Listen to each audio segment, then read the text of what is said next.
Shalom, selamat pagi saudara yang terkasih dalam Tuhan Yesus Kristus. Kita bertemu lagi dalam perenungan pagi di hari Rabu 13 April tahun 2022. Karena kasih dan kemurahan Tuhan, kita boleh bersama berkumpul di himpun Tuhan di pagi hari ini. Dan bersama di pagi hari ini sebelum kita memulai aktivitas kita mau landaskan dalam firman Tuhan. Sebelumnya mari bersama kita satu dalam doa.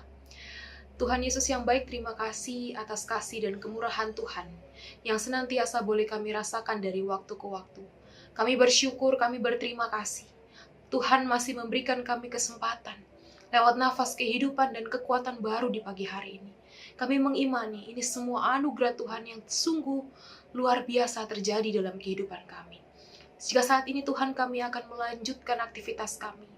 Namun sebelumnya kami mau melandaskan segala rangkaian aktivitas kami ke dalam tangan Tuhan dan firman Tuhan. Bersama sebentar lagi kami akan membaca, merenungkan kebenaran akan firman Tuhan. Kami butuh Tuhan diam di dalam hati dan pikiran kami, sehingga kami boleh memahami maksud Tuhan yang Tuhan sampaikan lewat perenungan di pagi hari ini. Ya Tuhan, berfirmanlah, karena kami siap mendengarkan. Amin. Saudara yang terkasih oleh Tuhan Yesus Kristus, pembacaan Alkitab kita di pagi hari ini terambil dari Injil Tuhan kita Yesus Kristus dari Yohanes pasal 17 ayat yang pertama hingga ayat yang ke-19. Injil Yohanes pasal 17 ayat yang pertama hingga ayat yang ke-19, demikianlah firman Tuhan. Demikianlah kata Yesus, lalu ia menengadah ke langit dan berkata, Bapa, telah tiba saatnya. Permuliakanlah anakmu, supaya anakmu mempermuliakan engkau. Sama seperti engkau telah memberikan kepadanya kuasa atas segala yang hidup. Demikian pula, ia akan memberikan hidup yang kekal kepada semua yang telah engkau berikan kepadanya. Inilah hidup yang kekal itu, yaitu bahwa mereka mengenal engkau, satu-satunya Allah yang benar, dan mengenal Yesus Kristus yang telah engkau utus. Aku telah mempermuliakan engkau di bumi dengan jalan menyelesaikan pekerjaan yang engkau berikan kepadaku untuk melakukannya. Oleh sebab itu ya Bapa, permuliakanlah aku padamu sendiri dengan kemuliaan yang kumiliki di hadiratmu sebelum dunia ada. Aku telah menyatakan namamu kepada semua orang yang engkau berikan kepadaku dari dunia. Mereka itu milikmu dan engkau telah memberikan mereka kepadaku, dan mereka telah menuruti firman-Mu. Sekarang mereka tahu bahwa semua yang Engkau berikan kepadaku itu berasal daripadamu. Sebab segala firman yang Engkau sampaikan kepadaku telah Kusampaikan kepada mereka, dan mereka telah menerimanya. Mereka tahu benar-benar bahwa aku datang daripadamu, dan mereka percaya bahwa Engkaulah yang telah mengutus aku. Aku berdoa untuk mereka, bukan untuk dunia aku berdoa, tetapi untuk mereka yang telah engkau berikan kepadaku. Sebab mereka adalah milikmu. Dan segala milikku adalah milikmu, dan milikmu adalah milikku. Dan aku telah dipermuliakan di dalam mereka. Dan aku tidak ada lagi di dalam dunia, tetapi mereka masih ada di dalam dunia. Dan aku datang kepadamu, ya Bapa yang kudus. Peliharalah mereka dalam namamu, yaitu namamu yang telah engkau berikan kepadaku, supaya mereka menjadi satu sama seperti kita. Selama aku bersama mereka, aku memelihara mereka dalam namamu, yaitu namamu yang telah engkau berikan kepadaku. Aku telah menjaga mereka dan tidak ada seorang pun dari mereka yang binasa, selain daripada dia yang telah ditentukan untuk binasa, supaya genaplah yang tertulis dalam kitab suci. Tetapi sekarang aku datang kepadamu, dan aku mengatakan semua ini sementara aku masih ada di dalam dunia, supaya penuhlah sukacitaku di dalam diri mereka. Aku telah memberikan firman-Mu kepada mereka, dan dunia membenci mereka.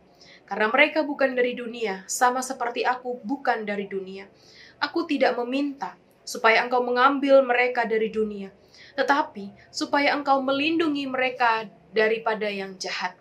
Mereka bukan dunia, mereka bukan dari dunia, sama seperti aku bukan dari dunia. Kuduskanlah mereka dalam kebenaran, firman-Mu adalah kebenaran. Sama seperti Engkau telah mengutus aku ke dalam dunia, demikian pula aku mengutus mereka ke dalam dunia. Dan aku menguduskan diriku, bagi mereka, supaya mereka pun dikuduskan dalam kebenaran. Demikianlah panjang pembacaan kita di pagi hari ini. Nah, saudara yang terkasih dalam Tuhan Yesus Kristus, salam kasih Kristus untuk kita semua. Di pagi hari ini, Tuhan telah menuntun kehidupan kita masuk dalam masa-masa prapaskah. Yang pertama, jadi kalau prapaskah itu Bapak Ibu Saudaraku, dia hitung mundur dari ketujuh hingga pertama. Jadi semakin berkurang, semakin mendekati. Berbeda dengan Advent. Kalau Advent kita menghitung maju. Tapi kalau prapaskah, minggunya ada 7. Jadi kita menghitung mundur dan saat ini kita masuk dalam minggu pertama, minggu prapaskah. Di mana saudaraku, masa-masa minggu ini adalah penghayatan akan kematian Yesus Kristus. Ini adalah anugerah bagi kita semua. Mengapa saya katakan ini anugerah? Karena anugerah Allah itu senantiasa kita rasakan dari hari ke hari dalam setiap aspek kehidupan kita, dimanapun dan dalam kondisi apapun. Mungkin kita yang telah mengikuti ibadah subuh di GBI Bukit Harapan memiliki tradisi ibadah subuh dari hari Senin sampai hari Kamis jam 4 pagi. Tapi kita datang dalam perenungan pagi juga hari ini. Dan di mengawali perenungan pagi hari ini, Bapak Ibu Saudara, ada pertanyaan refleksi yang boleh kita renungkan dari setiap hati kita masing-masing. Siapakah Yesus bagi kehidupan kita? Apakah selama ini kita sudah benar-benar mengenal dan memahami maksud Yesus dalam segala hal kehidupan kita? Pertanyaan ini Bapak Ibu Saudaraku, mari kita refleksikan dan kita bisa jawab dari hati kita masing-masing. Nah, dalam pembacaan kita di pagi hari ini, dijelaskan sebelum Yesus berpisah dengan para muridnya, Yesus terlebih dahulu berdoa bagi mereka. Nah, di dalam doa yang kita baca di ayat pertama hingga 19, Yesus ingin mengatakan bahwa Yesus akan memberikan kehidupan kekal bagi semua orang yang telah diberikan Bapa kepada Yesus pada ayat yang kedua. Yaitu orang-orang yang telah dipilih sejak semulanya. Agar apa? Agar semua orang yang telah terpilih itu mengalami hidup kekal karena mengenal Allah dan anaknya. Nah, inti dari syafaat Yesus yang kita baca dari perenungan kita di pagi hari ini adalah agar para murid dan semua pengikut Yesus itu tetap dijaga, tetap dipelihara oleh Bapa dari dunia yang jahat. Serta mereka dan kita semua saudaraku itu dipersatukan dengan Bapa. Bapa sang pemilik segala sesuatu dalam persekutuan kudus yang mempermuliakan namanya. Nah, segala sesuatu yang boleh terjadi itu harus dilandaskan dengan pengenalan Bapak Ibu Saudaraku. Harus mengenal siapa Bapa, harus mengenal siapa Yesus. Makanya kenapa tadi di awal saya bertanya, sudahkah kita benar-benar menerima, kita mengenal Yesus itu sepenuhnya? Kenapa? Karena dengan pengenalan yang baik, maka mereka, jemaat pada saat itu dan juga bahkan kita yang telah dipanggil dan dipilih, akan mengetahui kehendak Bapa sama seperti Yesus melakukan apa yang Yesus lakukan di dunia ini. Nah, sebenarnya Bapak Ibu Saudaraku, apa yang Tuhan Yesus hendaki bagi kita? Tuhan ingin agar kita mengenal Bapa sebagai satu-satunya Allah yang benar. Dan Yesus juga ingin agar kita mengenal diri Yesus sebagai yang diutus Bapa pada ayat yang ketiga. Nah, mengapa demikian saudaraku? Karena ternyata pengenalan dan pemahaman kita akan Bapa dan Yesus Kristus itu adalah anugerah. Itu adalah proses kita untuk mampu mengerti maksud dan rencana kehendak Tuhan dari setiap apapun yang terjadi dalam kehidupan kita. Supaya apa saudaraku? Agar kita mampu mengerjakan kehidupan kekal. Nah, saudaraku yang dikasih oleh Tuhan, kita harus mengerti pemahaman tentang hidup kekal. Hidup kekal itu bukanlah suatu kehidupan di masa yang akan datang, atau sering kita mengerti kehidupan setelah kematian, begitu Bapak Ibu Saudaraku. Memperoleh kehidupan kekal bukan juga dengan cara sistem menabung. Kita menabung, kita memupuk kebaikan-kebaikan supaya memperoleh kehidupan yang kekal di surga nanti. Sikap perbuatan baik yang kita lakukan supaya kita memiliki tiket gitu ya. Agar kita bisa masuk dalam kerajaan surga. Tapi bagaimana Yesus mau menekankan kehidupan kekal pada saat ini dalam konteks pembacaan kita di pagi hari ini? Menurut Yesus, saudaraku, kehidupan kekal sejatinya itu pengenalan sejati terhadap Sang Bapa. Yang mana Sang Bapa ini adalah sumber kehidupan. Dan menyambut Yesus melalui rencana Allah. Di ayat yang ketiga. Pengenalan ini bersifat pribadi.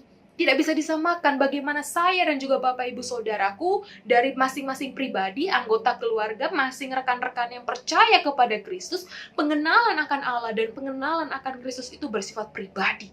Tidak bisa disamaratakan dengan orang lain.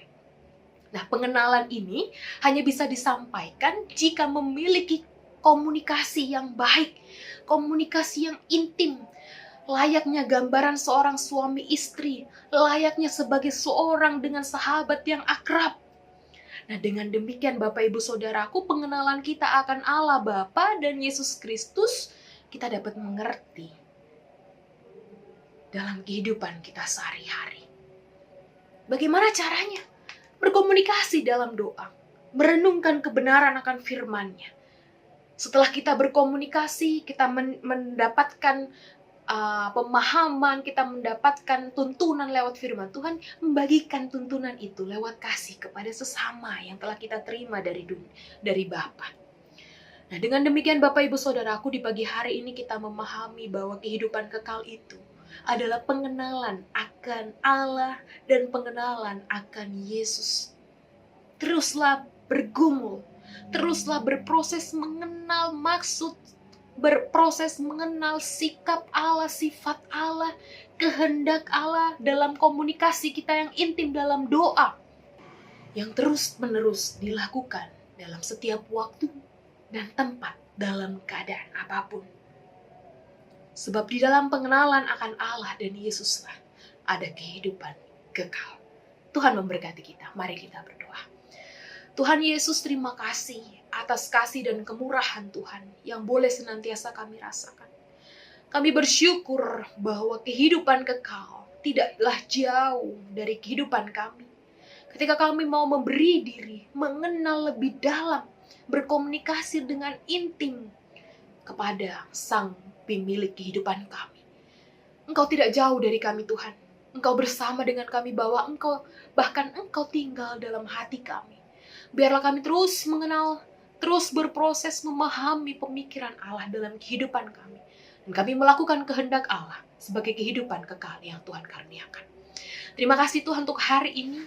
Kami percaya bahwa segala sesuatu yang akan terjadi pun semua dalam rencangan dan pimpinan Tuhan. Sehingga kehidupan kami tidak takut dan gentar. Karena kami terus dipercaya, dipegang, ditopang dalam naungan dan kasih Tuhan. Terima kasih Tuhan, kami mau menyerahkan segala kehidupan kami. Pergumulan kami. Apa yang kami alami, penderitaan fisik sekalipun Tuhan, kami mau serahkan ke dalam tangan Tuhan.